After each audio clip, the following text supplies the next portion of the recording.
थोडी सागर निळाई, थोडे शंखनी शिंपले, कधी चांदणे टिपूर तुझ्या डोळ्यात वाचले.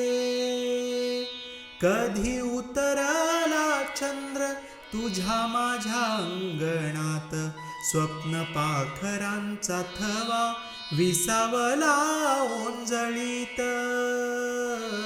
कधी काळोख भिजला, कधी भिजली पहाट, हुंकारला नदी काठ, कधी हरवली वाट. वाऱ्या पावसाची गाज, काळे भास गच्च दाट, कधी धुसर धुसर एक वादळाची वाट.